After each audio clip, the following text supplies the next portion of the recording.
Bienvenidos a Ciencia al Día.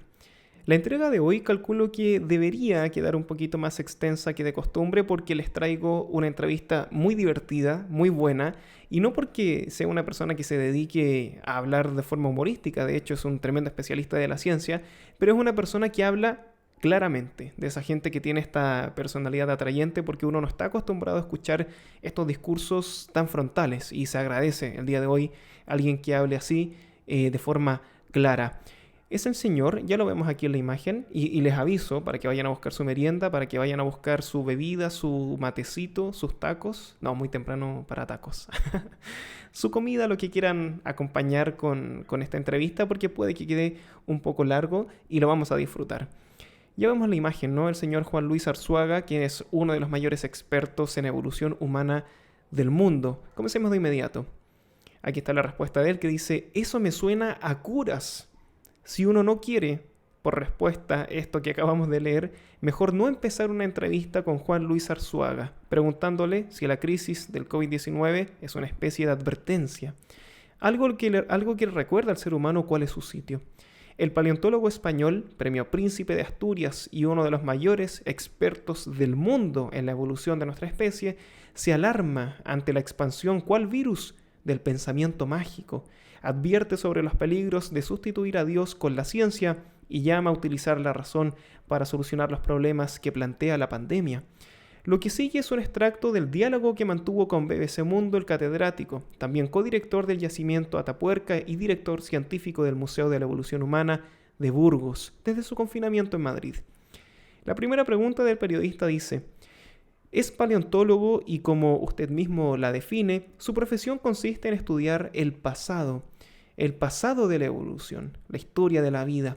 ¿Cómo encaja esto que estamos viviendo en esa historia? La vida es una crisis permanente, responde.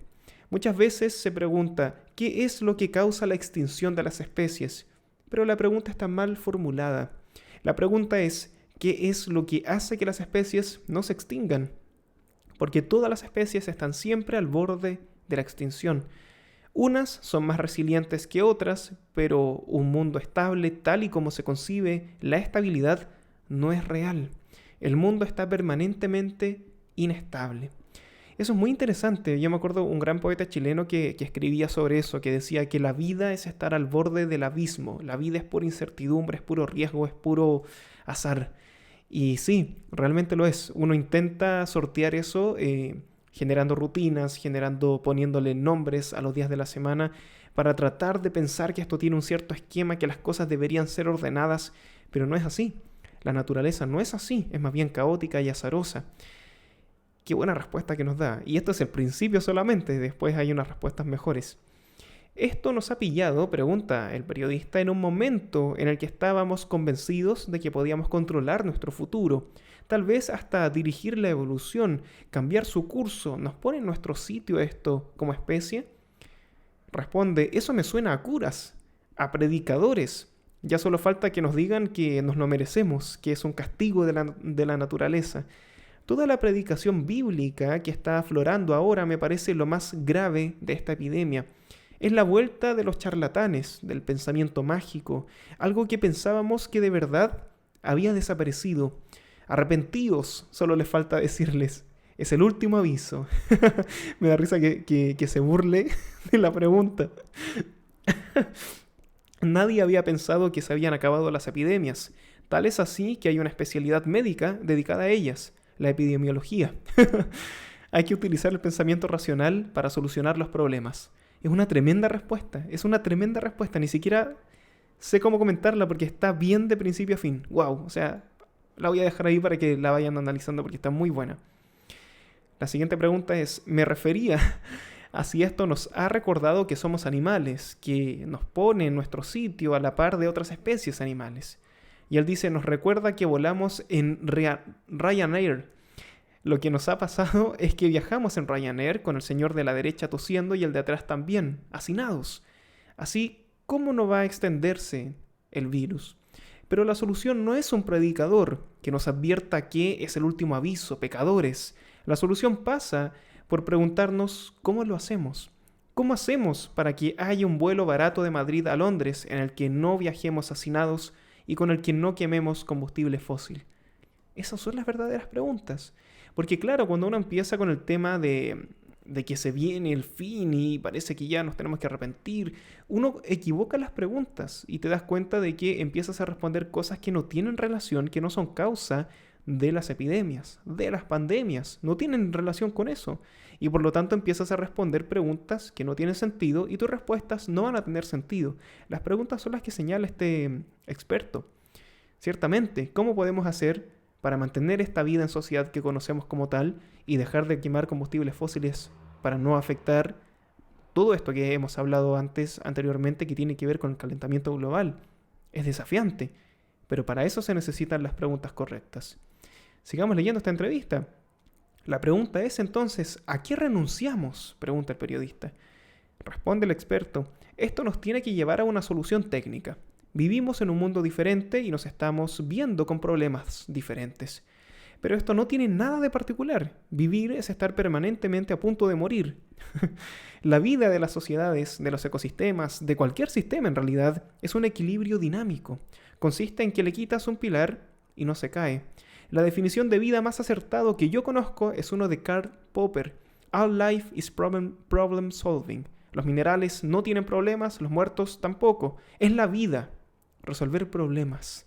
Toda la vida se trata de eso, ¿no? De resolver problemas, de estar constantemente resolviendo dificultades. Y parece que sí, que la vida se trata de descubrir cómo te las arreglas. Usted ha dicho, pregunta el periodista, que no hay que pensar en esto como un gran cambio histórico, que los grandes cambios históricos son el resultado de una concatenación de crisis. Pero ¿qué pasa si esta es la primera de una serie de crisis? Y él responde, depende de la recurrencia. Todas las catástrofes tienen una recurrencia. Así, si construyes un paseo marítimo pegado al borde del mar, sabes que cada 10 años va a ser destruido por las olas y que vas a tener que reconstruirlo. Y luego hay fenómenos todavía más catastróficos con recurrencias de 100 o 500 años. Entonces, ¿qué se puede hacer? Si yo viviera en una zona sísmica, construiría edificios antisísmicos. Es genial, porque tiene razón. Finalmente, uno sabe que, es como la frase, uno sabe cuál es la que hay. Sí, se entiende, ¿no? Finalmente, uno sabe a lo que se expone cuando vive al borde del mar, por ejemplo. Uno sabe a lo que se expone cuando vive en un país sísmico, que es lo que nos ocurre aquí en Chile, ¿no? Uno sabe a lo que se expone cuando vive en un lugar donde hay muchos tornados. Entonces, ¿qué es lo que hay que hacer?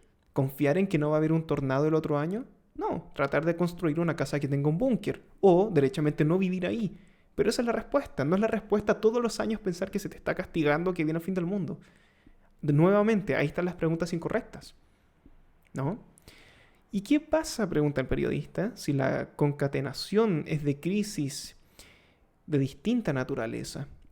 ¿Cómo ahora que a la sanitaria le seguirá la económica? Ya, pregunta directamente por el problema, por la recesión económica que vamos a tener después de este gran confinamiento. A ver qué responde.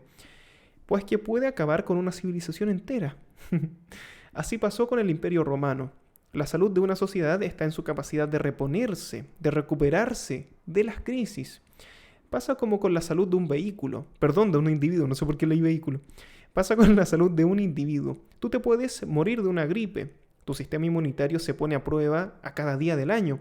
Entonces, en función de cuál sea tu capacidad de superar una crisis, vivirás más o menos. Es el caso del Imperio Romano. Se le fue juntando todo. Me refiero al de Occidente, porque hay que recordar que el Imperio Romano de Oriente siguió hasta el siglo XV. El Imperio Romano de Occidente tenía muchas crisis económicas, políticas, sociales, de recursos naturales, climáticas. Y claro, las olas venían demasiado seguidas y no le daba tiempo de reponerse de una para enfrentar la que seguía. ¡Wow! ¡Qué buen ejemplo! También está el ejemplo de cuando Irlanda vivía de la patata. Cuando se produjo la crisis del escarabajo de la patata, murieron cientos de miles de irlandeses de hambre. Un escarabajo mató a un gran porcentaje de la población y el resto emigró a América. Un escarabajo que afectaba a la patata. Este tipo de crisis se puede producir y cuando lo hace, destruye una sociedad por completo. Sería absurdo negar esa posibilidad. Este ejemplo, el de Irlanda, es muy bueno, porque uno dice, oh, wow, un virus, ¿cómo nos complica? Claro, un virus igual es como bien brutal, tiene la capacidad de mutar y hace más cosas de las que uno podría imaginar, zoonosis, wow, increíble. Aquí pone el ejemplo de un escarabajo, un insecto que pone en jaque a una sociedad, gente que se va del país, que conoce otro continente, que muere derechamente. Un escarabajo, ¿no? O sea, finalmente es la ilusión de estabilidad lo que tenemos. Es la ilusión de que todo está bajo en orden, es la ilusión de que no estamos al borde del precipicio, porque realmente sí lo estamos, amigos. Sí lo estamos, ni siquiera en el planeta Tierra solamente, o sea, a nivel universo. Hay cosas pasando en el universo que tienden al caos, que tienden al azar, que tienden al desorden y a esa entropía que aumenta cada día. ¿Estamos ajenos a eso? ¿Vivimos fuera de todo ese desorden y todo ese caos? La verdad es que no. La verdad es que vivimos inmersos de lleno en esa piscina caótica. Y es imposible no salpicarse de aquello. Y es interesante, yo creo que de esta forma nos damos cuenta de que no tenemos el verdadero control porque es imposible tenerlo, no porque seamos incompetentes, no porque no hagamos bien el trabajo. Aquí en este caso de la pandemia en particular, efectivamente hay un trabajo que no se hizo bien porque hubo algo que vimos venir y que no hicimos nada al respecto. Ya lo hemos contado aquí en este canal, desde 2007 que sabíamos que el mercado húmedo de Wuhan era sinónimo de peligro, pero no hicimos nada. Igualmente hay muchas cosas de las que no sabemos y que tampoco podemos hacer nada porque simplemente no las conocemos. Y es parte de la ignorancia propia del ser humano que es así. Entonces, ¿cuánto podemos controlar nuestro entorno? No lo sabemos realmente. Es una buena pregunta. Sigamos leyendo, amigos. Este texto me gusta porque nos va a dejar con más preguntas que respuestas para que tú te las lleves a tu casa. Bueno, que te las lleves ahí donde mismo estás, que me imagino que estás confinado en este momento, y las reflexiones, y las pienses y quizás puedas iniciar una interesante conversación. Ahora, ¿qué es lo que tenemos que hacer?, pregunta el periodista.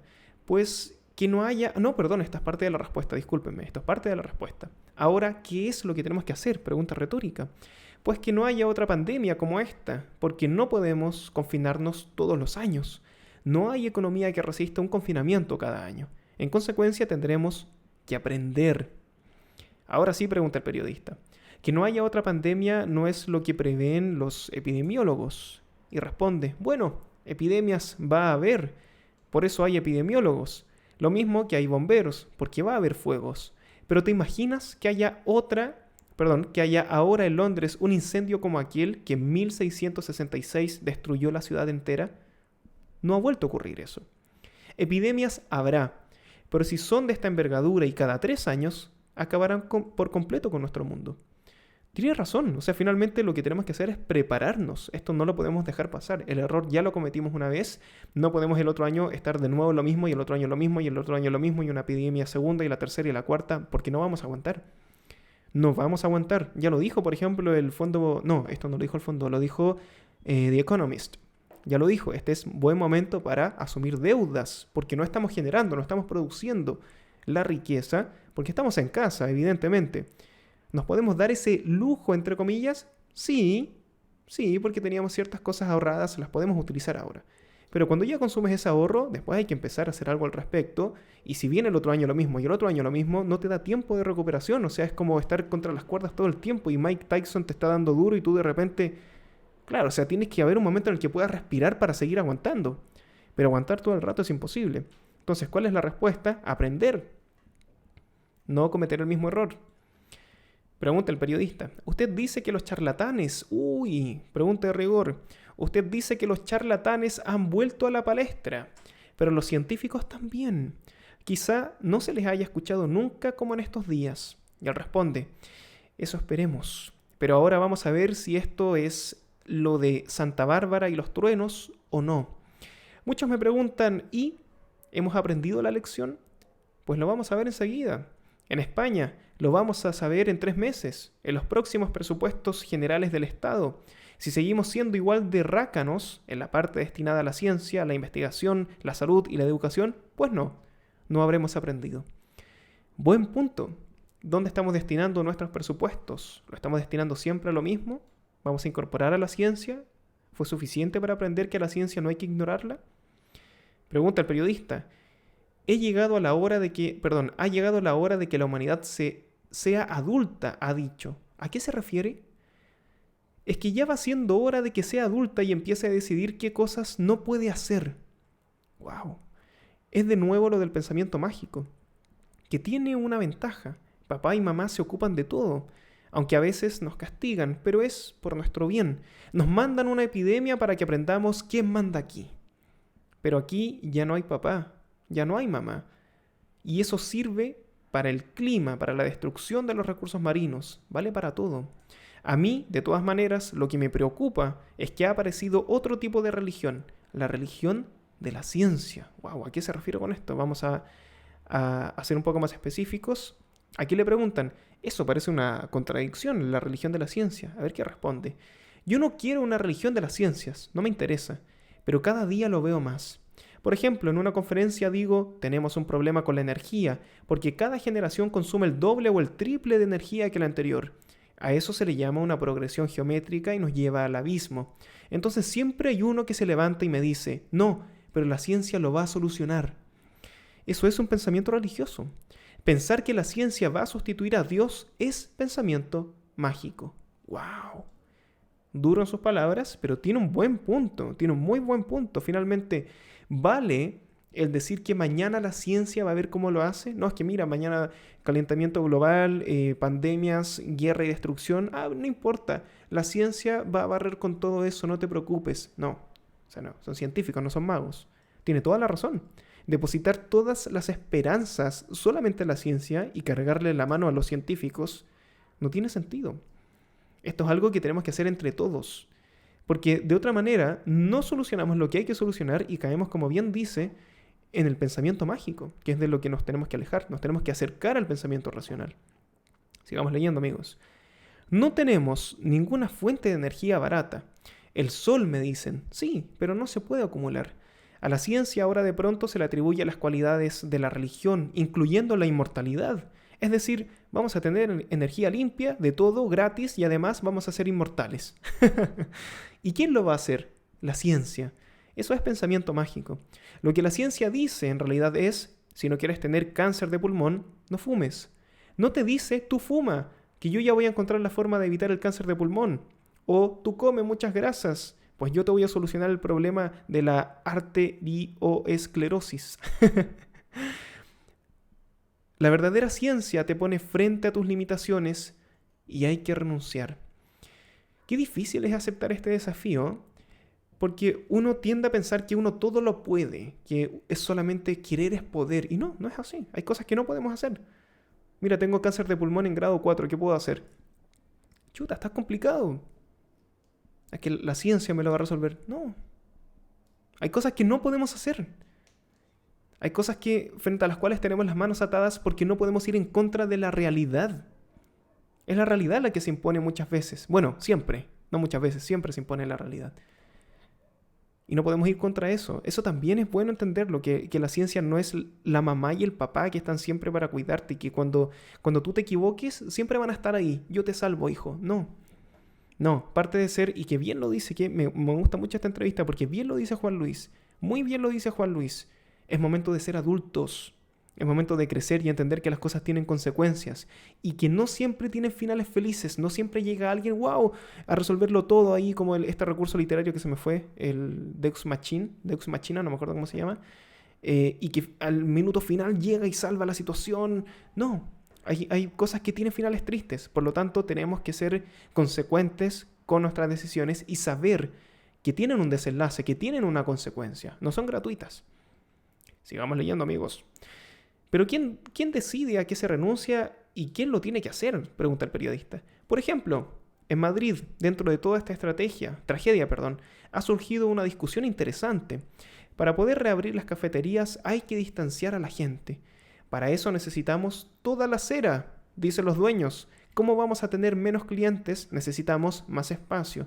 Un momento, ¿nos van a quitar toda la acera? La acera es nuestra, dicen los vecinos. Consecuencia, habrá que organizarlo. No todo el mundo puede tener lo que quiere. Es decir, no van a poder ocupar toda la acera pero tienen el derecho a recuperarse económicamente.